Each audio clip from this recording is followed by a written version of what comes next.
Queridos de Deus, recebam todos a paz do Senhor. Os que estão felizes com Jesus, por sinal, digam glória a Deus. Esse é o dia que nos fez o Senhor e é por isso que nós estamos alegres. Queridos de Deus, eu quero tributar aos céus toda a minha gratidão pelo privilégio, pela oportunidade de nesta manhã estar servindo junto dos queridos irmãos aqui na AD Belém, no nosso tão querido Belenzinho, e juntos tendo a graça de adorarmos aquele que é digno de toda honra, digno de toda glória e digno de todo o louvor. Quero estender os meus agradecimentos à liderança espiritual desta casa, como também do nosso tão querido Brasil e igrejas ao redor do mundo, muito digno pastor José Wellington Júnior, presidente da nossa querida convenção. Que alegria, que honra poder estar aqui servindo a essa casa diante de tantos obreiros, pastores, líderes, mestres. Que Deus em Cristo continue abençoando a todos. Vamos a um texto da palavra de Deus que está em Êxodo capítulo de número 3, por favor. Êxodo capítulo de número 3. Eu gostaria de ler alguns versículos para a nossa breve meditação. Pastor José Wellington, eu vim essa manhã com uma missão muito especial. Antes de nascer, meu pai, que aqui está, o pastor Roberto, já trabalhava lá em Vicente Carvalho, na CGRDB. Inclusive, sábado, dia 1º, eu completei 30 anos de idade. Então, são mais de 30 anos que Painho está servindo a CGADB, serviu muito a irmã Wanda, e a minha missão aqui hoje é agradecer. Durante 30 anos o Senhor colocou pão na mesa da minha casa, e hoje eu venho na casa do pão para agradecer ao Senhor por tudo que o Senhor fez pela minha família. Eu sou fruto das sementes que o Senhor lançou na minha casa. Muito obrigado, muito obrigado. Êxodo capítulo de número 3.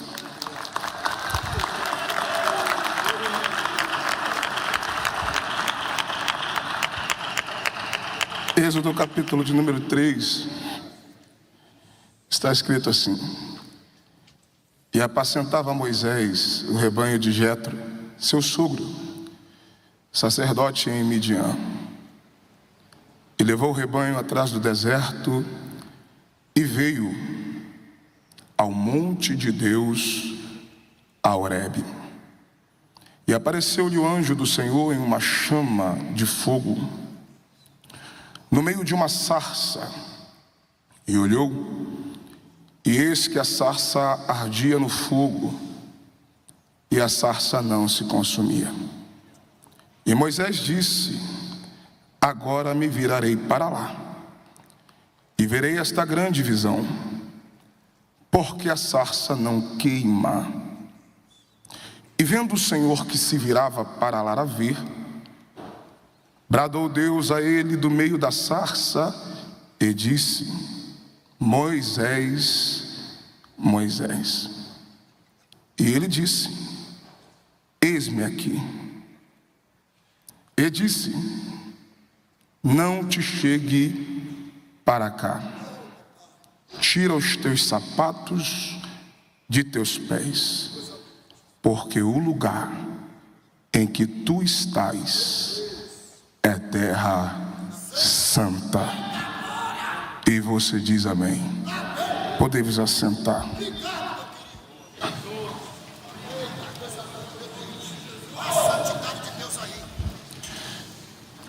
Queridos de Deus, estamos diante de um dos ou porque senão a maior autoridade do Antigo Testamento. Sem dúvidas, Moisés está na galeria dos homens que Deus levantou para revolucionar a história. A história da humanidade nunca mais foi a mesma depois da existência desse grande líder, um dos grandes profetas de toda a história, o maior legislador da história da humanidade, o libertador dos filhos de Israel, o homem que tinha tanta intimidade com Deus, que com ele Deus falava face a face. A vida de Moisés, que durou 120 anos, é dividida em 3 períodos. E cada período da vida de Moisés durou 40 anos. O primeiro período, desde o seu nascimento, quando ele é colocado nas águas do Nilo, tirado das águas, se tornando filho da filha de Faraó, formado em toda a ciência, em toda a língua, em toda a cultura do Egito, se tornando o príncipe daquele povo. Até o dia em que ele mata um egípcio e o enterra na areia. Quando o homicídio de Moisés é revelado, ele parte do Egito, dando início ao segundo período de sua vida, que também durou 40 anos. É um período longo de anonimato no deserto. Ele vai para as terras de Midian e ali ele constitui família, ele casa-se e ele passa a apacentar as ovelhas, o rebanho de seu sogro, até o dia em que ele chega no monte de Deus, no Horebe. E é a partir do Horebe que se inicia o último e o mais poderoso período de sua história, quando ele recebe de Deus a chamada para o ministério, e o mesmo tira o povo do Egito, conduzindo esse povo no deserto em direção à terra que Deus havia prometido a Abraão, Isaque e Jacó. E eu já preciso dizer para alguém que o último período da vida de Moisés, que é o período que ele conheceu e andou com Deus, foi o melhor período de toda a sua vida. Durante 80 anos, Moisés viveu sem conhecer a Deus. Porém, os 80 anos fora do alcance e da presença de Deus não se compara com os 40 anos que ele caminhou com Deus.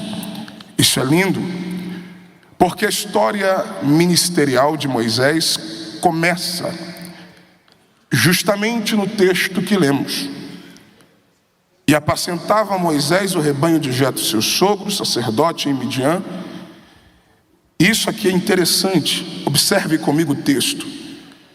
O texto diz que ele levou o rebanho atrás do deserto, e eu gosto dessa expressão, e veio ao monte de Deus, a Horebe. Observe que não é Deus quem vai atrás de Moisés, é Moisés quem veio aonde Deus estava.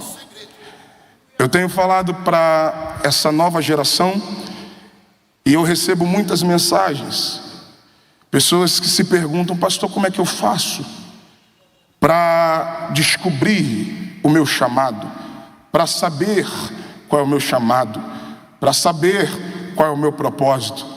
E lendo esse texto, o Espírito Santo falou comigo: não sou eu quem descubro o meu chamado, é o meu chamado que me encontra. Moisés veio a Horebe. O texto diz que o monte é de Deus, porque Moisés é alguém que não tinha absolutamente nada. Ele sai fugitivo do governo do Egito. Ele está em uma terra onde ninguém o conhecia. Ele está morando de favor na casa de seu sogro. As ovelhas que ele pastoreava não eram dele, nem o lugar que ele estava pertencia a ele, porque o monte era de Deus. Mas quando ele chegou no Horebe, quando ele chegou no monte de Deus, Moisés vai vivenciar uma das maiores experiências de toda a sua história. O texto diz que Deus se manifestou a ele. Versículo 2. E apareceu-lhe o Senhor a Moisés. E eu acho isso interessante, porque quando Deus aparece a Moisés, e biblicamente falando, Deus, quando quer se manifestar, Deus, quando quer se revelar, ao longo da Bíblia Sagrada você encontra Deus se manifestando de diversas maneiras. Mas a forma como Deus se revela, a forma como Deus se manifesta a Moisés, chama a nossa atenção. E como é que Deus se revela, pastor? O texto diz: e apareceu-lhe o anjo do Senhor. Isso aqui é uma manifestação de Deus, em uma chama de fogo, do meio de uma sarça. E agora observe o texto. O texto diz que a sarça pegava fogo. A sarça ardia em fogo, mas a sarça não se consumia. Eu não quero entrar no mérito da questão do fato da sarça acender, devido ser comum naquela região, arbusto seco no deserto, ser acendido, ser incendiado pela combustão natural do seu estado e de sua geografia. Mas o que chama a atenção de Moisés, redobre a atenção, não é o fato do arbusto acender. O que chama a atenção de Moisés não é o fato da sarça pegar fogo, porque no deserto, arbusto seco, é normal acender. O que faz Moisés passar mais uma vez, e passar outra vez e parar, é que a sarça está pegando fogo, mas ela não se desfaz. Ela está pegando fogo, mas ela não se consome. Ela está pegando fogo, mas ela não é consumida, destruída, danificada pelo poder do fogo. Quando Moisés percebe que a sarça pega fogo e não se destrói, ele é atraído pelaquela grande visão. E eu preciso abrir um parêntese nesta manhã e liberar uma palavra para alguém que veio nesta reunião de obreiro, e você vai sair daqui para viver um tempo de 2025 produtivo no reino de Deus e no ministério a qual o Senhor lhe confiou. E qual é a palavra, pastor? Quando Moisés é atraído pela sarça que pega fogo e não se destrói, é aí que Deus fala por intermédio de sua palavra. Quando Deus viu que Moisés se virava para ver, iria se achegar, Deus o chama pelo seu nome e diz: Moisés, Moisés. Pastor, e por que Moisés é atraído por esta visão? E o que faz essa sarça pegar fogo e não ser destruída. Versículo de número 2. Uma chama, uma chama, uma chama de dentro ou do meio da sarça. E observe o texto: a sarça está acesa, a sarça está pegando fogo, mas por causa de uma chama. Não é o fogo inteiro, é uma chama. Pastor, por que não o fogo inteiro? Porque existem pessoas que pensam que o segredo está no fogaréu. Mas o segredo da revelação de Deus no Horebe não é o fogo que queima, é a sarça que não se consome. E por que a sarça não é destruída? Por causa de uma chama. E aonde é que essa chama está? No meio. E foi cantado aqui, no meio da sarça. E essa sarça está pegando fogo, mas por causa dessa chama, que é a manifestação de Deus, a sarça não se destrói. Pastor, por quê? Porque o segredo do reino de Deus não está o quanto nós acendemos, o quanto nós pegamos fogo. E foi falado aqui antes de mim, estamos em uma geração, principalmente nessa era digital, onde as pessoas estão preocupadas em performar. O segredo de algumas pessoas, a ânsia de algumas pessoas é a auto-performance. Existem pessoas que querem usufruir do santo ministério para apresentar uma alta performance. E na chamada ministerial de Moisés, Deus está nos ensinando que o segredo não é o fogo que queima. O segredo é a chama que está dentro da sarça. E não é o quanto você brilha, não é o quanto você aparece, não é o quanto a sua gravata ou terno é bonito, não é o quanto o seu nome está estampado na mídia. O que revela que há uma chama de Deus em você não é o quanto você aparece, é o quanto você resiste. Não é o quanto você aparece, é o quanto você suporta. Não é o quanto você brilha, porque tem crente, eu sou pentecostal, tem crente que pega fogo, tem crente que marcha, tem crente que pula e sapateia, e eu sou deles. Mas o maior segredo da chama pentecostal que está na nossa igreja e nesse Brasil há mais de 100 anos, não é o quanto nós pegamos fogo, é o quanto nós suportamos. Vem a luta e você suporta, vem o fogo e você suporta. Ou você acha que o diabo não estava doido para te destruir? Alguém até apostou, não vai durar muito tempo no ministério. Alguém apostou fichas que você já estaria desviado, a obra já teria acabado, você sairia daquele lugar, teu ministério era só um momento, você era fogo de palha. Mas o céu te trouxe nesta manhã de reunião para te dizer: a raiva dos teus adversários é que o fogo está queimando, mas você continua de pé. O fogo está queimando, mas você continua crente. O fogo continua queimando, mas você resiste, mas você suporta. Vem o fogo da calúnia e você está de pé. Vem o fogo das traições e você está de pé. Vem o fogo do ataque maligno e você está de pé. Alguém falou da sua vida, mas você continua de pé. Não é quanto fogo queima, é o quanto você suporta, é o quanto você resiste. Uma chama. O segredo não está na minha aparência, o segredo está naquilo que eu carrego.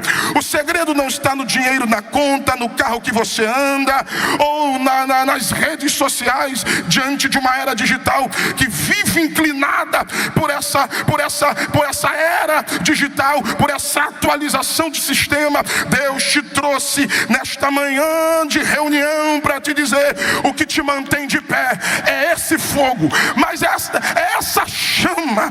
E essa chama alguém não vê, mas está aqui dentro, está no meio. E essa chama que está aqui dentro te faz permanecer, te faz suportar, te faz resistir. E não tem como falar de resistência se não falarmos de batalha espiritual. Então me permita, quando Moisés viu que a sarça pega fogo e não se destrói, pega fogo e não se consome, Moisés entendeu que o que estava dentro da sarça, o que estava no meio daquele fogo, era uma chama de Deus, que fazia com que a estrutura daquele arbusto não fosse consumido. E eu vou para a Bíblia. O apóstolo Paulo, escrevendo aos Efésios, no capítulo 6, a partir do versículo 10, eu preciso falar de batalha espiritual. Paulo diz à igreja: no demais, irmãos meus, fortalecei-vos no Senhor e na força do seu poder, revesti-vos de toda a armadura de Deus, para que possais resistir. Aqui está o segredo, aqui está a revelação que Moisés viu de Deus no monte Horebe, a chama que queima e a sarça não se consome. Agora pega a palavra, o que Paulo está escrevendo aos Efésios vai corroborar com a carta do apóstolo Tiago, no capítulo 4, versículo 7, ele também falando de batalha espiritual. Tiago diz: sujeitai-vos, pois, a Deus, resisti, olha a resistência aí, resisti ao diabo e ele fugirá de vós. Quando Tiago diz sujeitai-vos, pois, a Deus, ele está dizendo obedecer a sua palavra, se submeter à sua vontade, viver na dependência de Deus. E o que mais? Resistir ao diabo. É isso que Paulo está dizendo. Quando eu me fortaleço no Senhor e na força do seu poder, me revestindo de toda a armadura de Deus, para que possais resistir. E não tem como falar de Deus e de sua força se não lembrar de seu agente. E quem é o agente de Deus na terra? O Espírito Santo. O Espírito Santo, que também na Bíblia é representado pelo fogo. É essa chama que está dentro da sarça, e o fogaréu está aceso, e alguém diz vai apagar. O fogaréu está aceso, e alguém diz vai destruir. O fogaréu está aceso, e alguém diz vai se desfazer. O fogaréu está aceso, e alguém diz daqui a pouco para. Mas o céu te trouxe nesta manhã para te dizer: essa chama que está em você não tem capeta, não tem demônio, não tem sistema, não tem governo. Você vai permanecer. Aleluia, aleluia. Quando eu falo de batalha espiritual, redobre a atenção. Quando eu falo de batalha espiritual, você precisa entender que a nossa guerra não está no mundo físico. É por isso que o apóstolo Paulo continua, ele adverte dizendo: porque não devemos lutar contra carne e sangue, mas contra principados, potestades, contra os príncipes das trevas deste século e contra hostes espirituais da maldade nas regiões celestiais. Sua luta não é contra quem não gosta de você. Sua luta não é contra o obreiro que passou por você e nem te cumprimentou com a paz do Senhor. A sua luta não é contra quem se opõe contra o seu ministério. Eu já citei aqui algumas vezes, estamos em uma era digital. A internet está infestada de haters. Haters são odiadores. São pessoas que não concordam com ninguém, que não acreditam em ninguém, que vivem em função de defamar, de destruir, de se levantar contra quem Deus levantou. São pessoas que estão em redes sociais tentando fazer chocarrice, desacreditar dos mistérios de Deus. Aquilo que nós aprendemos ao longo desses anos de Pentecoste no Brasil. Você hoje encontra em uma era digital pessoas debochando de línguas estranhas, profecias, revelações, fazendo meme de homens e mulheres que dedicaram uma vida inteira na obra de Deus. E eu preciso te dizer que a nossa guerra não é contra essa gente. A nossa guerra é contra quem usa essas pessoas. Pastor, e qual é a nossa guerra? A nossa guerra não é física. É por isso que Paulo diz que as armas da nossa milícia são armas espirituais. E não tem como nos reunirmos em uma manhã como essa, diante de obreiros, líderes, pastores, mestres, pregadores, e estou aqui cercado de grandes de Deus, se não falarmos de batalha espiritual. Pastor, por quê? Porque a nossa guerra não é de placa denominacional. A nossa guerra é contra um sistema organizado que trabalha para matar você, destruir você, neutralizar o propósito de Deus na sua vida. E eu preciso chamar a sua atenção. Pastor, por quê? Porque o diabo é assim. Se ele não destruir você, ele vai tentar tocar na vida de quem está com você. Eu vou para a Bíblia. Lucas capítulo 4, olha que texto interessante. Lucas capítulo 4, versículo 13. Olha o que o evangelista escreve. E tendo o diabo acabado toda a tentação, se ausentou dele por um tempo. Pega a palavra, pega a palavra. Jesus acabou de vencer o diabo no deserto. Repreendeu a Satanás e mandou ele embora.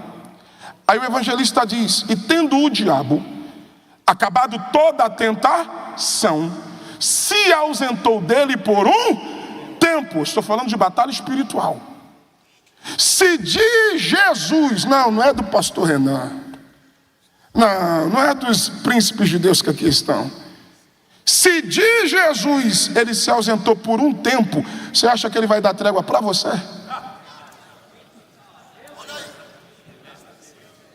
Eu vou para a Bíblia. Pastor, de Jesus ele só se ausentou por um tempo? Sim. Quando o diabo percebeu, pastor José Wellington, que não ia conseguir nada com Jesus, porque ele é a própria chama que arde dentro de nós, e essa chama não deixa o fogo desse mundo te destruir. Aleluia. Quando o diabo percebeu, com Jesus eu não posso, ele foi tentar na vida de quem estava com Jesus. Porque o diabo é covarde. Porque a gente tem escola. Obreiro de Deus tem costa larga. Aguenta pancada, aguenta pedrada. Agora, toca nos meus filhos. Lá em casa eu tenho um casalzinho. 6 anos a missionária Nicole, 3 anos o Nicolas. Toca nos meus filhos, vai tocar em mim. Toque em quem eu amo, vai tocar em mim. Bater em mim, eu tenho costa.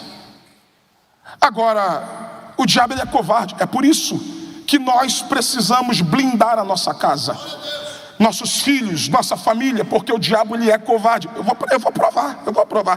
Quando o diabo viu que com Jesus ele não ia conseguir, ele foi tentar em quem estava com Jesus. O primeiro que ele usou, Pedro. Lá vai. Eu vou para a Bíblia, Mateus 16. Jesus, e isso aqui é lindo, porque Jesus acabou de dizer, Pedro, foi meu Pai celestial que testificou em você, que falou na sua boca quem eu sou. Por isso te digo que tu és Pedro, e sobre esta pedra, essa rocha, eu, Cristo, edificarei a minha igreja, e as portas do inferno não prevalecerão. Só para ouvir um glória aqui dos pentecostais. Porta não é instrumento de ataque, porta é instrumento de defesa. Quando Jesus disse que as portas do inferno, é porque tem gente que pega isso aqui e acha que quem está atacando aqui é o inferno. Negativo. Quando Jesus diz as portas do inferno não prevalecerão, porta é instrumento de defesa. Quem está atacando aqui não é o diabo, quem está atacando aqui é a igreja, porque a igreja vai meter o pé na porta de Satanás e vai dizer, na minha casa, na minha família, nessa cidade, nesse país, quem manda é Jesus de Nazaré. Quem tem glória para dar aqui essa noite? Pega a palavra, pega a palavra. Quem acabou de usar Pedro foi Deus. Eu só acredito que está escrito. Aí Jesus começou a falar sobre a necessidade do seu sacrifício. Ele tinha que morrer, ele tinha que ser entregue. Mas Jesus também falou sobre a sua ressurreição. Porque Jesus não só fala da sua dor, Jesus não só fala do seu sacrifício, ele fala do sacrifício, mas fala do propósito. Quando Jesus termina de falar, está no texto, Mateus capítulo 16, ali para o versículo de número 21, 22 e 23. Quando Pedro ouviu Jesus falar que ia sofrer, Pedro fez igual alguns crentes de hoje. Chamou Jesus no canto, tirou do meio dos 11 e disse assim: o que foi que o senhor falou sobre morrer? Senhor, de maneira nenhuma eu vou deixar isso acontecer. Senhor, tenha dó de ti mesmo. Tenha dó de ti mesmo. É igual alguns crentes de hoje, que o pastor fala, aí vem alguém e diz: o que foi que o pastor falou? Isso. Não, você não precisa disso. O que foi que o profeta disse? Isso. Não, você não precisa disso. Aí quando Pedro colocou a mão no ombro de Jesus e disse: tenha dó de ti, está no texto. Jesus disse: para trás de mim, Satanás, porque tu não me servirás como pedra de tropeço. Jesus acabou de repreender o diabo falando na boca de Pedro, e eu vou provar que foi Jesus que repreendeu. Lucas capítulo 22, olha o que está escrito. Lucas capítulo 22, versículo 31 e o versículo 32. Olha o que está escrito lá, para você entender o contexto. Começou uma discussão: quem aqui é o maior? Quem é maior? Eles estão discutindo quem é o maior. E Jesus diz: calma, vem cá. Primeiro que no reino de Deus a preocupação não é quem é maior. Porque no reino de Deus, quem quer ser maior, se faça menor. No reino de Deus, quem quer governar, tem que servir. Porque Jesus está na mesa. Eu gosto da Bíblia porque mesa é lugar de descobrimento. Jesus está na mesa e diz assim: quem é maior aqui na mesa? Aí ele diz: é o Senhor. Jesus diz: então, se eu sou o maior, faça como eu. Eu sou o menor, eu sou o que serve. Aí quando Jesus percebeu que o propósito dos discípulos estava na vaidade de cadeira e não no propósito do reino, Jesus disse: Simão, Simão. Jesus disse quem? Simão, Pedro. Jesus chama a atenção de Pedro. Quando Jesus chama a atenção de Pedro, os 11 olham para a mesa, olham para Jesus, porque eles sabiam: se Jesus chamou Pedro, ou Jesus vai dar uma escovada nele, porque Pedro era muito impulsivo. Toda hora Jesus tinha que vir dar um corte, tinha que fazer alguma coisa.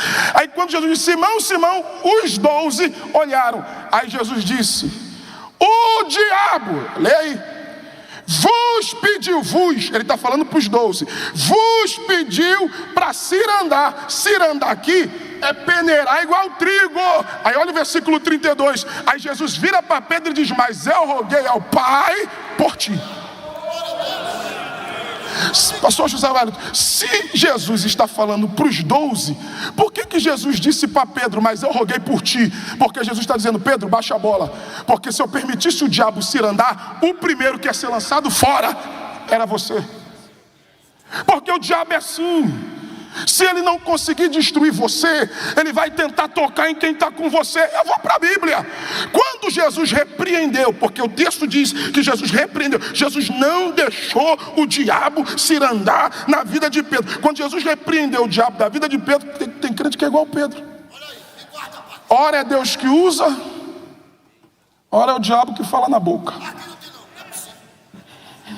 Aí o diabo percebeu: não dá com Jesus, não dá com Pedro, porque Jesus não deixa. Sabem quem foi que ele entrou? O texto diz: ele entrou em Judas. João capítulo 13, vamos para a Bíblia. João capítulo 13, versículo 27. Só para você entender o contexto. Jesus acabou de revelar a traição, mas Jesus não revela o traidor. Jesus disse: não falo de todos, mas eu sei quem escolhi. Mas para que se cumpra as escrituras, um que come pão comigo na mesa levantou contra mim o seu calcanhar. Jesus está falando da traição, mas Jesus não expõe o traidor. Aí Pedro olha para João, que era íntimo, e diz: pergunta para ele quem é. Quando Pedro pede para João perguntar. João desce a cabeça no ombro de Jesus e: mestre, qual de nós é o traidor? Aí Jesus, ele diz para João: aquele que eu der o bocado molhado, esse é o traidor. Irmãos, isso aqui é extraordinário, porque Jesus discretamente, Jesus molha o bocado e entrega na mão de Judas. Pastor, discretamente? Sim, é só tu ler o texto, versículo 28 e 29. Quando Judas sai da mesa, os discípulos estão pensando: ele está indo comprar alguma coisa porque é Páscoa, ou ele está indo abençoar os pobres por causa da ocasião. Ninguém na mesa percebeu que quando estava saindo já era o diabo. Por quê, pastor? Porque Jesus não expôs o traidor. Ele expõe a traição, mas ele não expõe o traidor, porque esse evangelho de exposição não é evangelho de Cristo. Essa galera aí que fica em rede social tentando destruir quem Deus levantou, falando de ministério, de igreja, falando de doutrina, falando disso, falando daquilo outro. Essa galera que vive em função de expor quem Deus levantou. Ei, isso aí não é evangelho de Cristo, sai fora.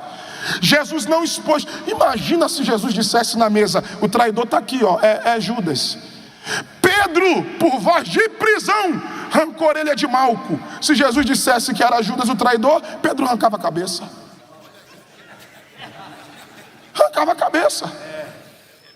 Agora, olhe para cá e prepare para dar glória. Olhe para cá e prepare para dar glória. Quando Jesus deu o bocado molhado na mão de Judas, discretamente, o texto está lá, versículo 27. O texto diz: e entrou nele Satanás. Quem foi que entrou nele? Satanás. Agora, eu não vou deixar essa passar. Eu preciso abrir um parêntese para dizer para alguém: por que o diabo falou na boca de Pedro e entrou na vida de Judas e não de nenhum outro?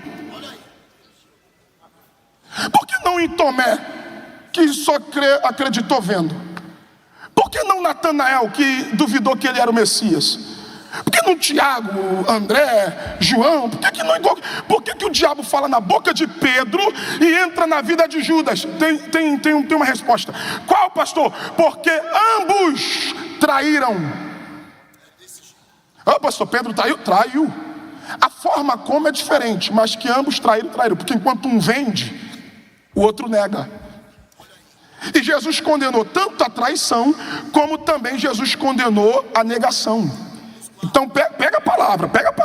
Pastor, então por que o diabo fala na boca de Pedro e entra na vida de Jesus? Não sei se vai dar para dar glória, mas lá vai. Porque toda pessoa que tem caráter, pessoa não, eu estou falando para obreiro. Todo obreiro que tem caráter tendencioso a ser traidor, tem portas de legalidades abertas para demônios.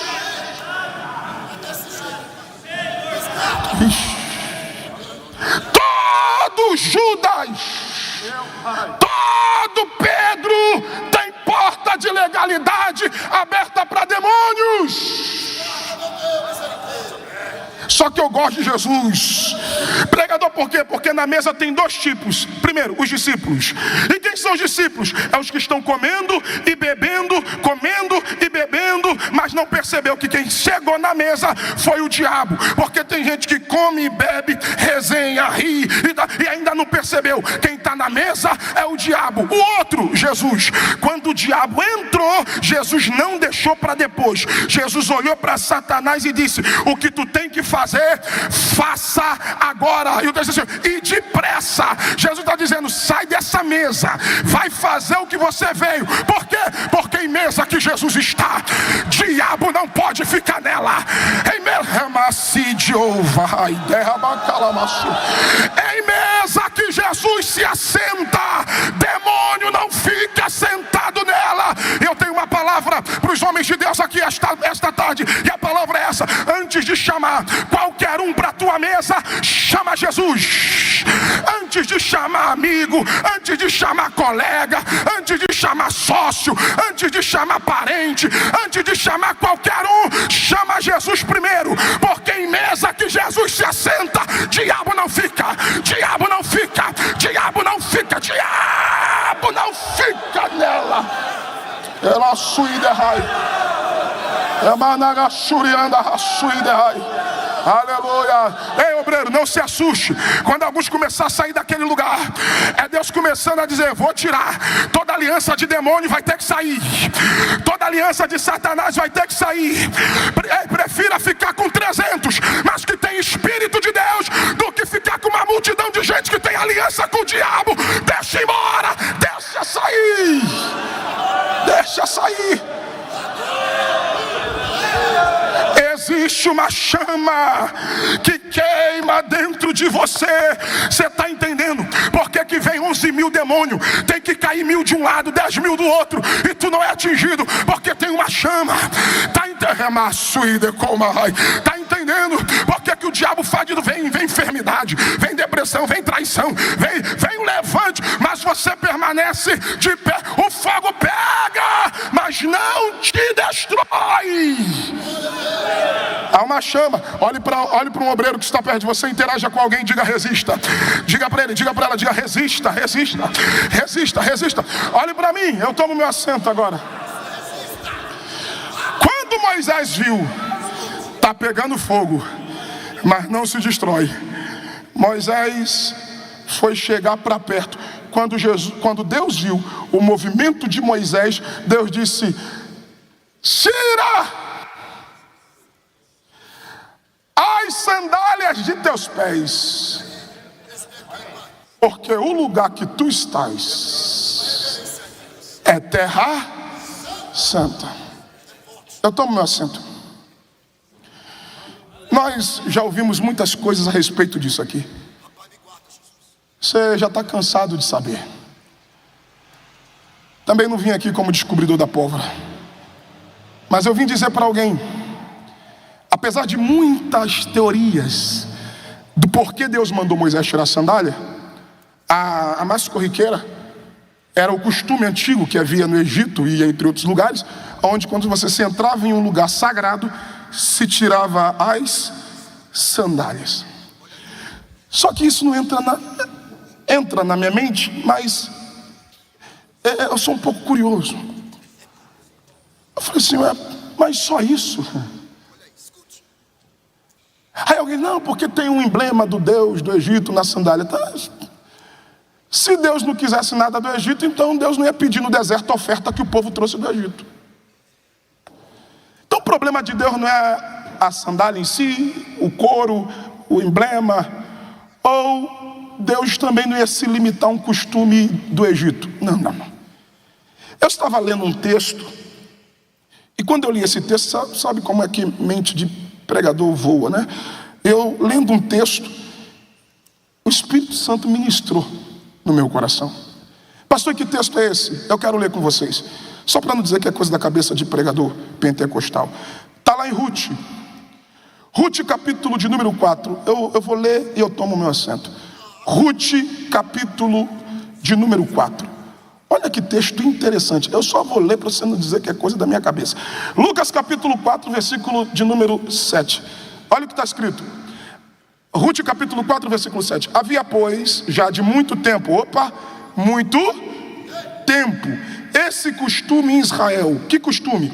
Quanto à remissão e à permuta, ou remissão e contrato, para confirmar todo o negócio, que o homem descalçava o sapato e o dava ao seu próximo. Isso era por testemunho em Israel. Disse, pois, o remidor a Boaz: toma para ti. E ele descalçou o sapato. Só para você entender o contexto, Boaz quer casar com Ruth, mas para Boaz casar com Ruth, ele pede o primo para comprar as terras que eram de Noemi. O primo comprando as terras de Noemi, Boaz comprava as terras do primo e assim assumia a mão de Ruth. Só que naquela época não era igual hoje. Hoje, quando você vai comprar um imóvel, quando você vai comprar qualquer coisa, o que é que nós fazemos? Você vai no cartório, abre firma, reconhece, autentica. Tem todo um protocolo, tem todo um processo para se confirmar um negócio. E que confirmação é essa? Hoje, quando você vai diante de um cartório, você está assumindo um compromisso diante da lei e você está assumindo um compromisso diante dos homens. Hoje é assim. Mas olha o que o texto diz: Naquela época havia um costume. Que costume é esse? 10 anciões iam para a porta da cidade. Quem está comprando, para assumir o compromisso que vai pagar, que vai ser fiel ao compromisso assumido, ele tira o sapato, ele descalça o sapato e entrega para quem está vendendo. Quem está vendendo pega o sapato de quem está comprando.